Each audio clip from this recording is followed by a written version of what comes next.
Shalom, Assalamualaikum, Om Swastiastu, Namo Buddhaya, salam kebajikan, dan salam cinta damai dari saya, Perianto Zamasi. Nah, Bapak Ibu, Saudara-saudari dimanapun berada pada kesempatan pagi menjelang siang hari ini, di video saya kali ini saya akan membagikan kepada kita semua berita terkini terkait konflik Israel dan Hamas seperti yang saya lansir dari situs CNN Indonesia, dan langsung saja saya akan tampilkan kepada kita semua. Ini dia isi kesepakatan gencatan senjata Israel Hamas di jalur Gaza Palestina. Oke ya, kita akan coba membacakannya saja dari awal sampai selesainya ya. Ini dia.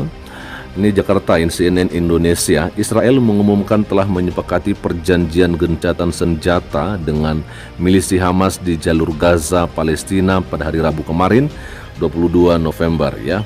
Dalam rapat kabinet Israel, Perdana Menteri Benyamin Netanyahu mengatakan kesepakatan gencatan senjata selama 4 hari ini termasuk pembebasan sandera yang masih ditahan Hamas ya.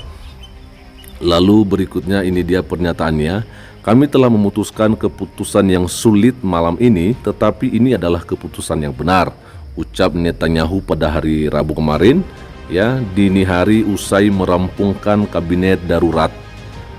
Sementara itu, Hamas menyambut baik kesepakatan gencatan senjata kemanusiaan dengan Israel ini. Oke, ini tentunya adalah sebuah hal yang mungkin kita tidak pernah berpikir ya akan dicapai kesepakatan yang seperti ini, karena tentunya kita lihat bersama bagaimana beberapa waktu yang lalu seorang Perdana Menteri Israel ini memang ngotot untuk harus tetap melakukan serangan-serangan sampai milisi Hamas dihabisi oleh mereka, ya kan? Oke, lalu kita akan coba lihat saja. Ketentuan perjanjian ini dirumuskan sesuai dengan visi perlawanan dan faktor-faktor penentunya yang bertujuan untuk melayani rakyat kami dan meningkatkan ketabahan mereka dalam menghadapi agresi. Ya, ini bunyi pernyataan Hamas seperti dikutip AFP. Lalu kemudian dalam pernyataan itu dikatakan Hamas juga mengkonfirmasi bahwa gencatan senjata akan berlangsung selama 4 hari. Tapi belum jelas kapan gencatan senjata akan dimulai lantaran Israel masih terus menggempur jalur Gaza sampai hari ini. Oke ya, ini saat berita diterbitkan masih belum pasti ya. Saya pikir sebenarnya sudah ada kelanjutan daripada berita ini atau rencana ini ya. Lalu berikutnya dikatakan bahwa Israel bahkan memerintahkan rumah sakit Indonesia di Gaza untuk dievakuasi dengan mengancam akan menggempur fasilitas kesehatan itu dalam 4 jam ke depan. Wow, ini sangat berbahaya teman-teman ya, saya pikir ya. Apakah rumah sakit Indonesia yang ada di Gaza ini akan dilakukan semacam serangan? Ya, kita masih belum tahu sampai sekarang ya. Lalu dikatakan sementara itu Hamas membeberkan detail gencatan senjata versi mereka. Menurut kelompok yang menguasai Gaza itu, kesepakatan gencatan senjata mencakup janji Israel akan menghentikan aksi militernya di semua wilayah tersebut, termasuk menghentikan pergerakan kendaraan militer. Ya. Lalu Israel juga diminta mengizinkan akses ratusan truk yang membawa bantuan kemanusiaan termasuk pasokan alat medis dan bahan bakar ke Gaza. Oke, saya pikir ini bagus sekali teman-teman ya.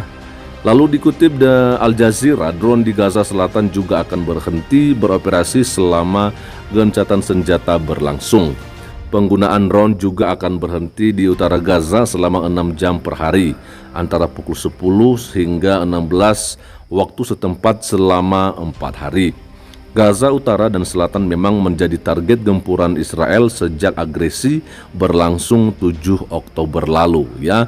Tentunya di tanggal 7 Oktober kita jangan lupa teman-teman ya, kalau yang memulai serangan itu adalah kelompok milisi Hamas ya. Kadang-kadang kan ada orang yang sepertinya pura-pura lupa gitu ya soal tanggal 7 itu ya. Lalu kemudian selama masa gencatan senjata, Israel berkomitmen untuk tidak menyerang atau menangkap siapapun di seluruh wilayah jalur Gaza. Kebebasan bergerak akan dijamin di sepanjang jalan Salah al-Din Gaza. Selain itu, Hamas juga harus mengizinkan tim Palang Merah Internasional untuk menengok dan memberi perawatan terhadap para sandera. Oke, luar biasa sekali ya. Dan kemudian sementara itu pihak Israel meminta pembebasan setidaknya 50 sandera dari total sekitar 200 orang yang masih ditahan Hamas. Pembebasan 50 sandera ini termasuk perempuan, anak-anak, dan warga asing seperti orang Amerika Serikat. Israel juga sepakat mengembalikan sekitar 150 warga Palestina yang selama ini ditahan di penjara negara tersebut, termasuk tahanan perempuan dan anak-anak. Ini luar biasa sekali ya. Lalu Israel juga berjanji akan menghentikan pertempuran selama gencatan senjata berlangsung. Tel Aviv juga menawarkan perpanjangan gencatan senjata jika Hamas berkenan menambah jumlah sandera yang dibebaskan. Al Jazeera melaporkan Israel menawarkan 1 hari tambahan gencatan senjata untuk setiap 10 sandera tambahan yang dibebaskan oleh Hamas. Sebentar saya baca kembali.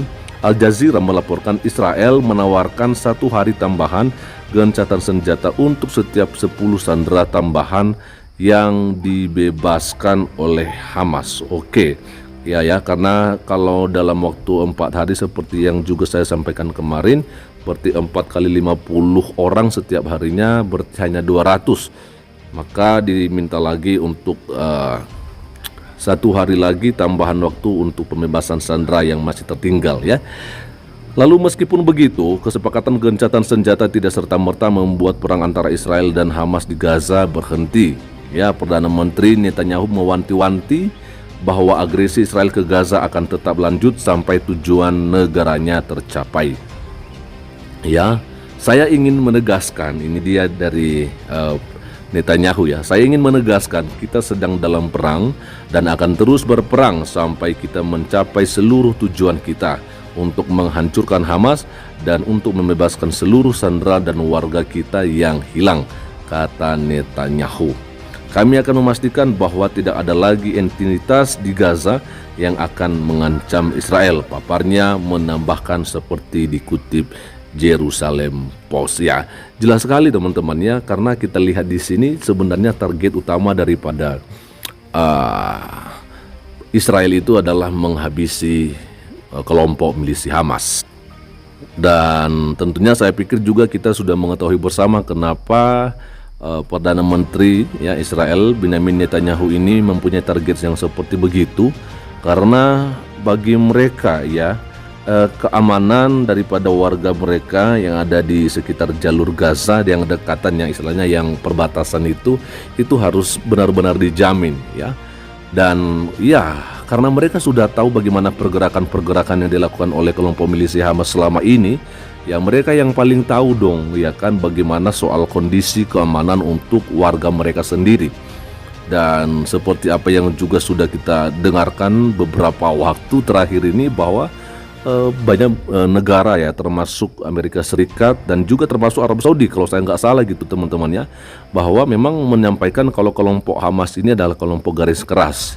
Bahkan juga sempat disampaikan gitu sama Presiden Palestina otoritas Palestina yaitu Pak Mahmud Abbas kalau memang kelompok Hamas ini tidaklah mewakili Palestina pada khususnya atau pada umumnya maksud saya jadi artinya memang mereka ini bukanlah sebuah perjuangan yang yang mewakili rakyat Palestina seperti begitu. Maka sebab itu oleh karena gerakan-gerakan atau boleh katakan serangan-serangan yang dilakukan oleh milisi Hamas selama ini yang membuat keamanan warga atau rakyat Israel sendiri menjadi boleh kita katakan terganggu dan banyak juga yang diculik, disandera begitu mereka memang mau tidak mau target mereka harus menghabisi kelompok milisi Hamas ini walaupun memang kesepakatan ini tetap harus dilakukan, sandera dibebaskan oleh Hamas begitu, lalu kemudian juga para tawanan yang ada di Israel yang 150 akan dibebaskan juga oleh mereka akan diserahkan kembali dan setelah itu akan lanjut kembali. Jadi saya pikir ini memang adalah sebuah prinsip komitmen yang sangat luar biasa dari Israel.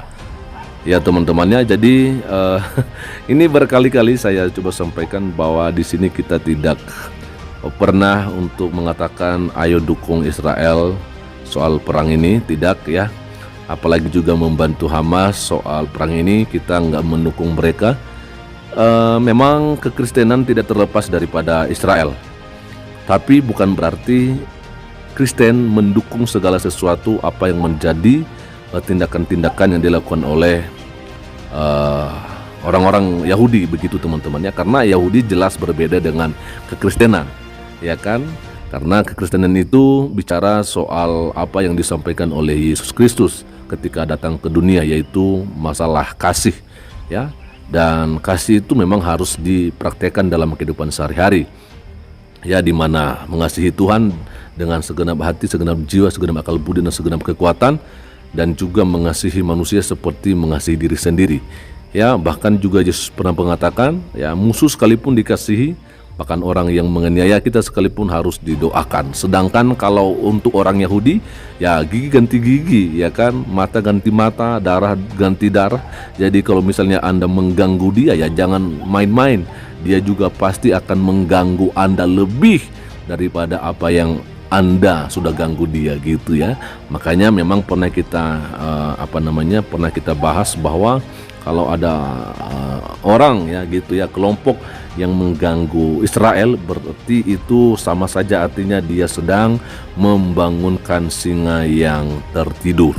Jadi ya kita harus bersiap-siap untuk menangkis, ya, atau menerima resiko daripada serangan balik yang akan mereka lakukan. Itulah mereka, dan kekristenan tidak mendukung itu tentunya, karena Kristen tidak pernah dianjurkan untuk melakukan peperangan, ya, dan juga tidak dianjurkan untuk membalas kejahatan dengan kejahatan. Karena bagi orang Kristen, kita lebih percaya bahwa balasan itu adalah haknya Tuhan sendiri. Oke teman-teman, sekian saja dulu untuk pagi menjelang siang hari ini, dan Tuhan Yesus memberkati kita semua. Shalom, assalamualaikum, Om Swastiastu, Namo Buddhaya, salam kebajikan dan salam cinta damai dari saya, Perianto Zamasi.